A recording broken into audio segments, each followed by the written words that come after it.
Yo, what's going on, guys? Fate here, and welcome back to the channel. And today I'm recording my week 4 Ape Odyssey game, and we're playing our boy Codeman this week. And yeah, be sure to like the video if you like it and subscribe for more.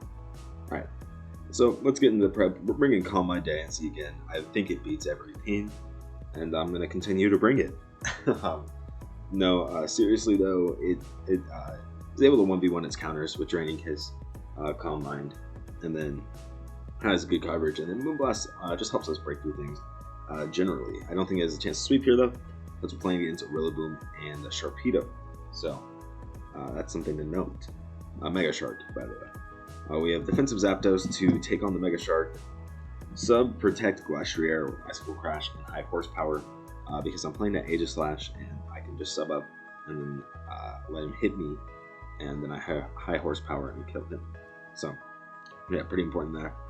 We have Defensive Nidoqueen, pretty standard. Probably going to come most weeks. Playing Comfey, so I brought Poison Jab because I don't want to get 1v1'd by Comfey with Calm Mind. We got Rocky Helmet Slowking. I believe we're playing Landorus T, if I remember correctly. So we got Rocky Helmet Slowking to hopefully come in on U-turns. I know it's weak to it, and it takes a lot from knockoff as well, but it is the best option here for that. And then we got Defensive Spadef and Incineroar for the Aegislash. So yeah, this is the squad, and I'll see you guys in the battle. Okay guys, we are back, and sorry I cannot do this one live calm, but we are here to I'm here to give you guys the post commentary game. So yeah, we're gonna go ahead and get right into it. So I lead Diancie, he leads Lando. Obviously I gotta switch here.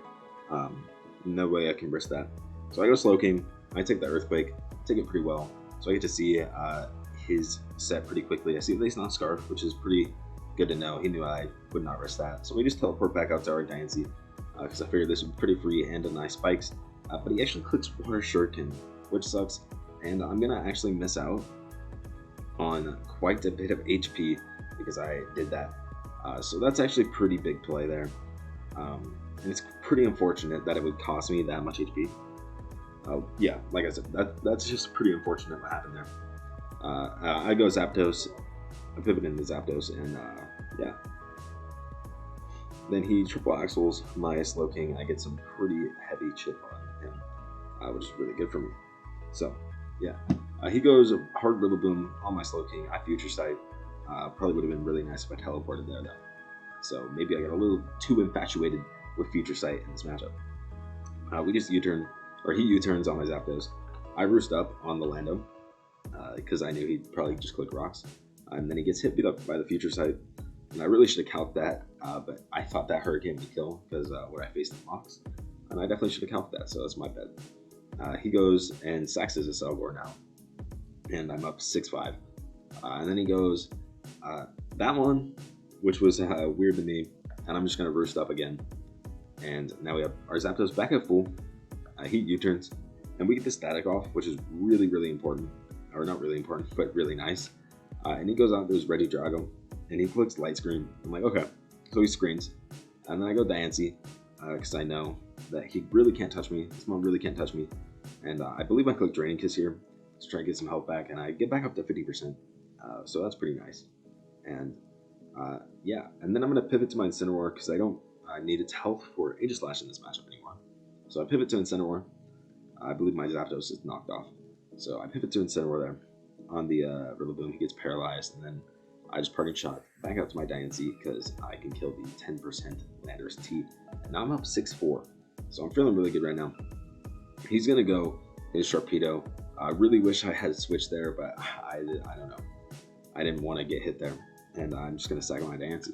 So Diancie goes down with just one kill. Unfortunate for the MVP race.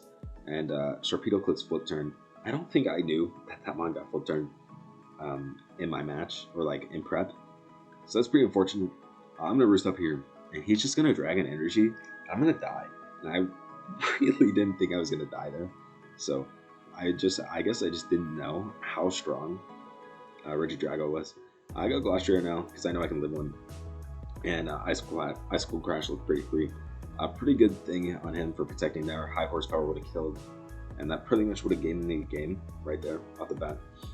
So he goes Rillaboom, and yeah, this is I'm pretty I feel fine in this position right now. And I'm gonna switch out Fury and Superpower, but I believe I should have stayed in. And if I stay in and just substitute there, wow, I'm in I would have been in such a great situation. So definitely a turn that I could have just made the call instead of making a really safe play, which I had been doing for a majority of the time. So just something to try to learn from there is that if I would have made the call on that, I would have had a pretty decent chance to just win the game. So yeah. Anyway, I go Slowking here. Yeah, I go Slowking, and he goes to his Sharpedo, or he has to flip turn out, right? And he goes back to Regidrago. I'm like, okay, this is fine. This is a fine spot. And then Dragon Energy just kills me, and I'm like, all right, dude, this mon's insane. And I go Nidoqueen here because I know I need to get damage off, and I didn't want to take rocks with Glastrier. I probably could have went Glastrier, right? But I think the reason that I didn't is because I knew if he just hit me, I would have just lost the Sharpedo. So I need to stand by the Nidoqueen play because I knew I needed health to beat Sharpedo later on. So yeah, so I go Nidoqueen and I Ice Beam, get some damage off. He Dragon Pulses me, see I was gonna hit him, and then he's just gonna Dragon Pulse me again, and we're both gonna be at 8%, and I'm gonna get my Black Sludge. I'm gonna get a kill. So now it's 3-3, and we got Nidoqueen at 21%, and I'm just gonna let it die because it really wasn't serving much purpose for the rest of the game. So now we have Glastrier, Incineroar. I go Incineroar here on that one. I just Flare Blitz. I get a kill, which is pretty good for me, obviously. And then he goes his Sharpedo. He has to flip turn here. I let my guy die. And yeah, now it's pretty clear that I'm in a losing position right here. And I have to go Glastrier. And I'm going to click Protect here as he CCs, trying to just get as much health as I can, hopefully to win the game. But yeah, pretty clear here that close combat into Sharpedo is going to win the game. And I Ice School Crash and miss, which is unfortunate, but all it really did was cost me some... all it did was cost me some differential, which is, I mean, unfortunate, right? That this it turned into a 2-0 when it could have been 1-0. But yeah, in the end, it really did not matter. So anyway, this game was a little bit humbling, people, a little bit humbling because I was 3-0, and I was feeling really good about my team, and I think this game really opened up and showed me some of the weaknesses that I had, especially even in play. It opened up some things that I knew I needed to improve on. So yeah, anyway, that is the game for this week. Thank you guys for watching, and I'll catch you guys next time. Peace.